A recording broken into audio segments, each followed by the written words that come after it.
Halo teman-teman, selamat datang di Viral dan Tersembunyi. Di mana di sini kita akan membahas hal yang viral maupun yang tersembunyi di balik layar. Kisah ini berawal saat murid-murid SMK 1 Sleman Yogyakarta melakukan kegiatan study tour ke Bali.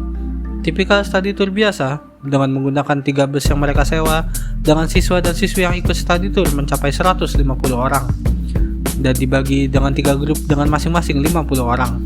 Setiap grup memiliki pendamping sebanyak 3 orang guru dan 1 orang pemandu wisata, sehingga busnya berisi 56 orang dengan 2 tambahannya yaitu sopir dan kernet bus. Dengan dipenuhi rasa lelah namun bahagia setelah berjalan-jalan dan bermain bersama teman-teman, mereka yakin study tour ini akan berakhir ketika mereka sampai di sekolah.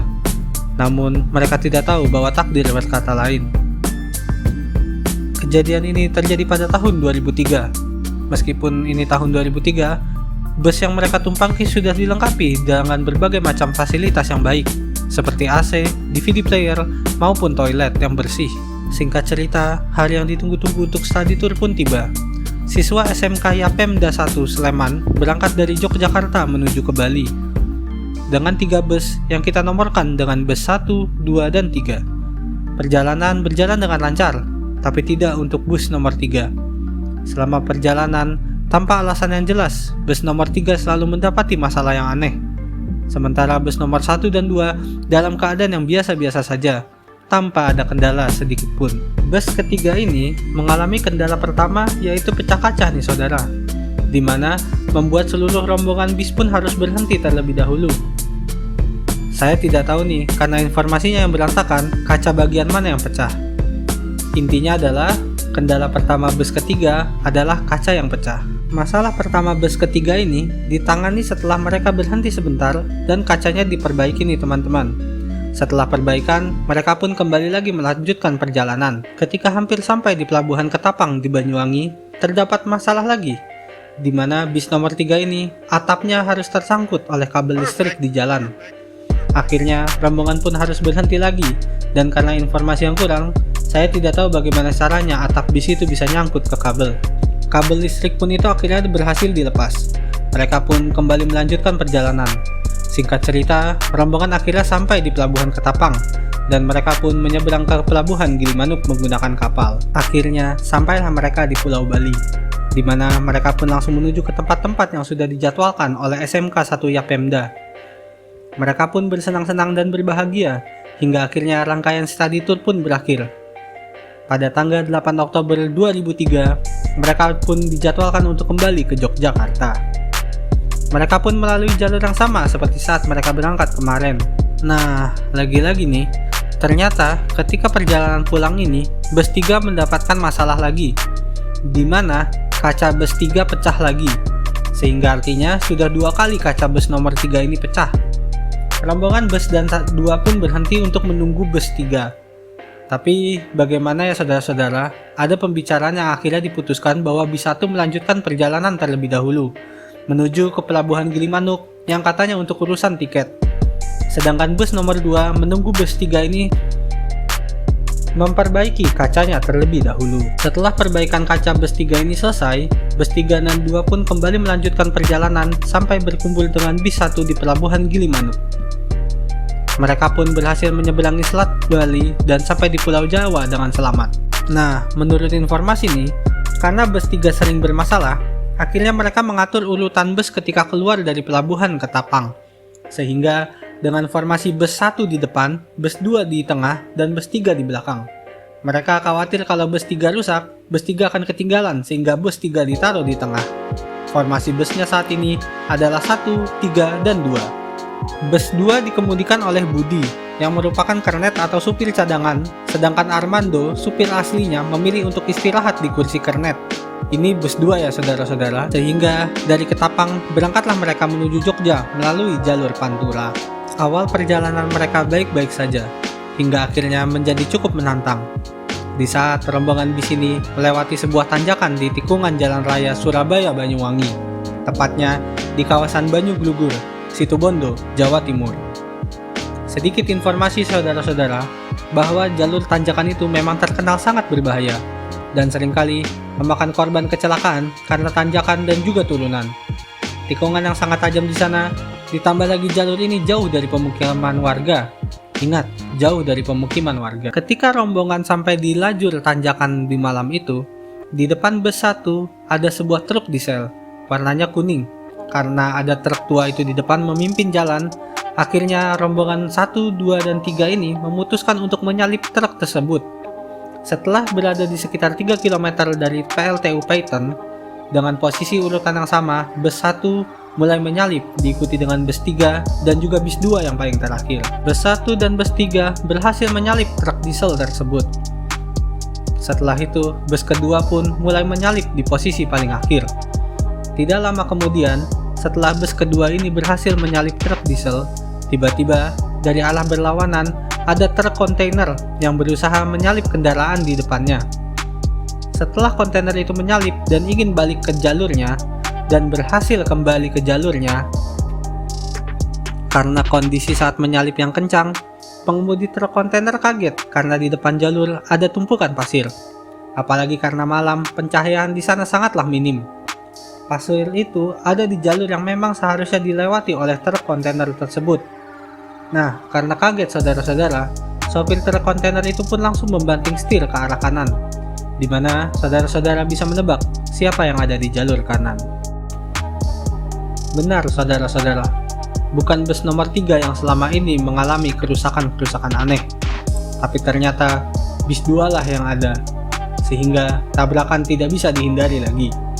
Sisi depan truk kontainer ini menabrak sisi depan kanannya bus 2. Adu banteng pun terjadi. Setelah terjadinya tabrakan ini, tiba-tiba saja ada kobaran api yang membakar sisi depannya bus nomor 2. Kobaran itu menyebabkan penumpang yang ada di bus 2 langsung panik. Mereka berlarian ke arah depan untuk keluar. Naas saudara-saudara, pintu besi yang ada di depan, di sebelah kiri bus 2 ikut ringsek dan tidak bisa dibuka akibat tabrakan dengan truk kontainer. Setelah terjadinya tabrakan ini, tiba-tiba ada kobaran api yang membakar sisi depannya bus nomor 2. Kobaran itu menyebabkan penumpang dari bus 2 langsung panik dan langsung berlari ke arah depan untuk keluar. Naas saudara-saudara, pintu besi yang ada di depan sebelah kiri bus 2 ikut ringsek dan tidak bisa dibuka akibat tabrakan dengan truk kontainer. Mereka pun mencoba mendorong-dorong pintu depan agar bisa terbuka. Namun, kuatnya rangka besi tersebut membuat pintu depan bus 2 tidak bisa dibuka. Di tengah kepanikan mereka, tiba-tiba bus 2 ini ditabrak lagi dari belakang, di mana kendaraan yang menabrak dari belakang ini adalah truk diesel berwarna kuning yang tadi disalip oleh rombongan bus 1, 3, dan 2. Bisa saudara-saudara bayangkan, bus 2 ini ditabrak oleh 2 truk, di depan oleh truk kontainer dan di belakang oleh truk diesel. Pada saat itu, orang-orang mulai melihat kobaran api semakin membesar. Mereka yang tidak bisa keluar dari pintu depan langsung berlari ke arah pintu belakang untuk menyelamatkan diri. Tetapi takdir berkata lain saudara-saudara. Karena tertabrak oleh truk diesel dari belakang, pintu belakang pun juga tidak dapat dibuka. Masya Allah. Mereka semua yang terperangkap di dalam berusaha berteriak minta tolong dan terus berteriak ke arah keluar. Mereka pun juga berusaha memecahkan kaca dari dalam bus. Namun sayangnya, usaha mereka gagal. Pada tahun itu, belum adanya alat pemecah kaca yang biasa ada di bus-bus pada zaman sekarang. Kacanya juga masih kecil, sehingga mereka sulit untuk memecahkan kaca bus dari dalam. Usaha mereka pun sia-sia. Mereka akhirnya terperangkap di dalam bus. Dan karena tumpahan bahan bakar, dengan cepat si jago merah melahap bagian dalam bus 2. Orang-orang yang di luar pun pada saat itu tidak dapat melakukan banyak hal, karena kobaran api yang sangat besar dan merambat dengan cepat di seluruh bus 2. Kobaran itu akhirnya membakar bus 2 sampai habis, dan hanya menyisakan besi rongsokan saja. Tentu saja saudara-saudara, orang yang ada di dalam bus terbakar hidup-hidup karena terperangkap dan tidak bisa kabur. Kejadian ini menjadi tragedi bus paling mematikan yang terjadi tidak jauh dari pintu PLTU Paiton. Karena inilah, kejadian ini terkenal dengan sebutan tragedi Paiton. Kembali ke cerita, tidak lama setelah kejadian, damkar pun sudah sampai di TKP. Namun, petugas pemadam kebakaran pun tidak dapat melakukan apa-apa. Yang mereka bisa lakukan hanya mematikan apinya saja. Barulah setelah beberapa jam petugas damkar berusaha mematikan api, proses evakuasi jenazah pun dimulai. Media pun menceritakan bahwa jenazah yang ada di dalam rongsokan bus 2 itu bertumpukan di bagian belakang bus. Dan maaf, saling lengket bertumpukan. Maka dari itu, proses evakuasi jenazah pun memakan waktu selama 5 jam. Beberapa jenazah ada yang terjepit di antara kursi, ada yang terbakar, dan ada juga yang anggota tubuhnya hilang. Ada pula jenazah yang sulit dikenali. Jenazah-jenazah itu pun langsung dibawa ke RSUD Situbondo pada malam itu. Walaupun pada malam itu, kapasitas ruang mayat di RSUD tersebut kecil dan terbatas. Dokter-dokter pun terpaksa menaruh korban-korban kecelakaan di sekitar lorong rumah sakit. Pihak RSUD pun mengawetkan jasad para korban agar jasad ini tidak cepat membusuk. Menurut data, korban yang meninggal di dalam bus berjumlah 54 orang. Hanya 2 orang saja yang berhasil keluar dari bus. Kedua orang ini adalah sopir dan kernet bus. Armando, sang supir utama, yang sedang istirahat di kursi kernet, berhasil meloncat keluar setelah berhasil memecahkan kaca. Dan si Budi, yang merupakan kernet yang menjadi supir cadangan pun, berhasil melompat keluar juga. Armando mengalami kondisi hanya luka ringan saja, sedangkan Budi mengalami luka bakar yang parah yang hampir ada di seluruh tubuhnya. Budi pun akhirnya dinyatakan meninggal dunia setelah dirujuk ke RSUD Dr. Sutomo, Surabaya. Kapolda Jatim, Irjen Heru Susanto, memastikan bahwa jumlah korban meninggal pada saat itu sudah pasti 54 orang. Terdiri dari 51 siswa dan siswi, 2 guru, dan 1 pemandu wisata. Pada awal, saya menyatakan bahwa satu grup berisi 50 siswa dan 3 guru. Namun mungkin pada perjalanan terjadi perubahan sehingga pada bus 2 ini ada 2 guru dan 51 siswa. Setelah melakukan penyelidikan di TKP, pihak kepolisian menyimpulkan bahwa kecelakaan ini terjadi murni karena kelalaian dalam berkendara. Sementara posisi bus 2 yang sebelumnya menyalip truk diesel sudah berada di posisi yang benar, sehingga kelalaian dari pihak truk kontainer lah yang menyebabkan kecelakaan ini. Sementara itu, terdapat juga hasil penelitian dari tim Puslabor Mabes Polri yang bekerja sama dengan Dirlantas Polda Jatim menyimpulkan bahwa kebakaran yang membakar bus 2 ini terjadi karena tangki bahan bakar yang pecah dan menimbulkan percikan api. Apalagi di dalam bus banyak sekali barang-barang yang mudah terbakar, seperti kursi dan barang bawaan penumpang, sehingga sang jago merah pun dengan cepat merambat. Terjebaknya rombongan di dalam bus juga disebabkan karena tidak tersedianya alat pemecah darurat di dalam bus. Dirlantas Polda Jatim, Kombes Pol Anjar Triadi, mengatakan bahwa sopir truk kontainer yang bernama Kozim dan juga kernet yang bernama Imam Syafi'i ini menabrak bagian depan bus dinyatakan sebagai tersangka.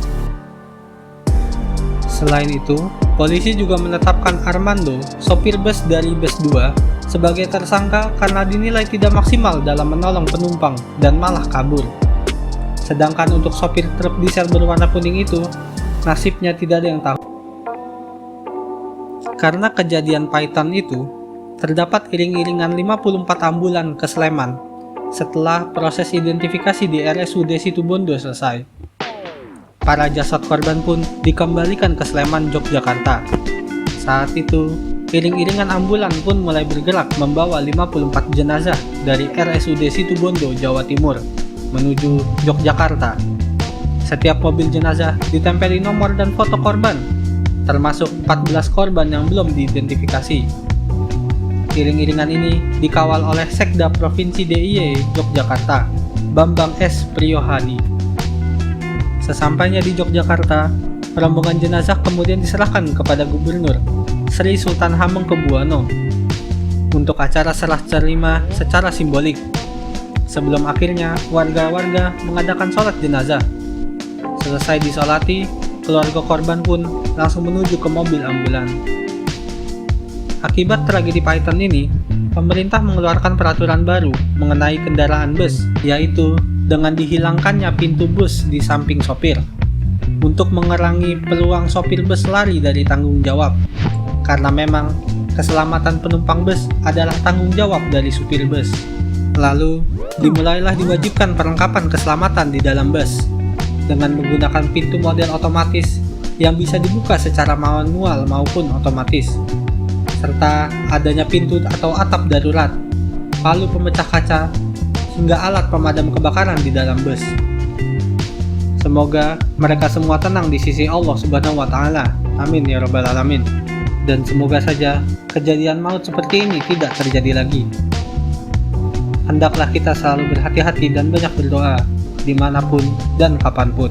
Halo semuanya, nama gue Rio dan terima kasih banyak telah mendengarkan hingga saat ini.